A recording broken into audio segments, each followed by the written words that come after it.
value the fact that my education came from life experiences.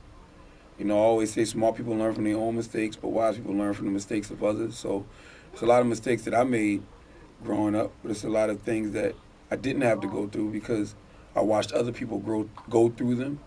And, you know, I didn't go to college, and I don't even like to tell kids that because I think everybody should go to school. I mean, I attempted to go to college a few times, but it just wasn't for me. But the only reason it wasn't for me is because I was lucky enough to be interning at the radio station at the time and then eventually having a part-time job at the radio station. So I was sitting in these mass communication classes with people who were just trying to get internships and just trying to get their foot in the door. So in my mind, I was like, why am I here when I should be at the radio station getting that education about the game of radio? And I mean, not just as far as radio is concerned, but just in life, man. Like, my mother was an English teacher. And, you know, my mother was an English teacher for over 30-something years in the South Carolina school system. She still, you know, she retired, but she still, like, does, like, substituting and stuff here and there. And, like, she always encouraged me to read. You know, I remember stuff like the Book It program when I was a kid, and you had to read, you know, 4 books in a week to get a pizza. So I was just reading everything. Like, I didn't care what it was. Judy Blume, Beverly Cleary, books about UFOs, the supernatural. It didn't even matter. I just read anything I got my hands on, and I'm glad I developed that habit of reading because it's a habit that never left me. And I was, you know, I read everything, you know, whether it's the 48 Laws of Power, or the Power of Intention by Dr. Wayne W. Dyer, the 4 Agreements, anything I get my hands on, I read because education is very important, and you never stop learning.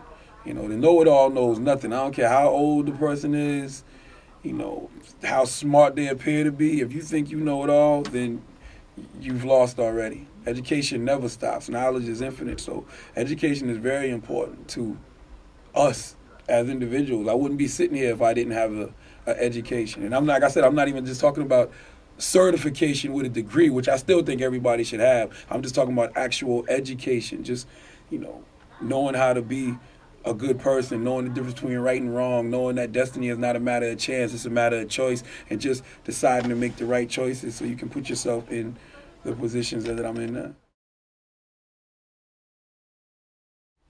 A backdrop to a greater story. You know what I'm saying? Like, I want to be remembered as some type of public servant.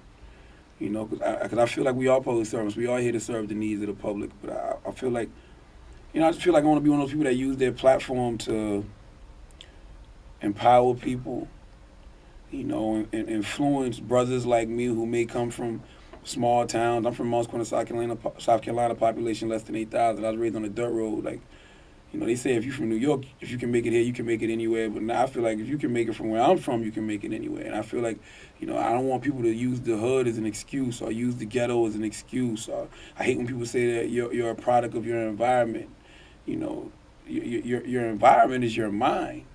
And what you choose to put in your mind, your environment is not the building you live in or the community you live in. You can transcend all of that. You can transcend all of that with your thoughts. Your thoughts become things. So if you do embrace the fact that, yeah, I'm from the hood, you can be from the hood, but you don't have to be the hood, you know? So I guess I want to just be remembered as somebody who made a difference, you know? That's what I want to do at the end of the day. I want to make a real difference. And I know it may not seem like that to a lot of people, but I remember one time I was walking down the street and I ran into a guy. They call them mediums, and I don't necessarily believe in them, but he pulled me to the side. This guy I don't even know. He just pulled me to the side randomly, and he goes, yo, I just want you to know that you got a lot of spiritual guides around you, and they want to see you succeed.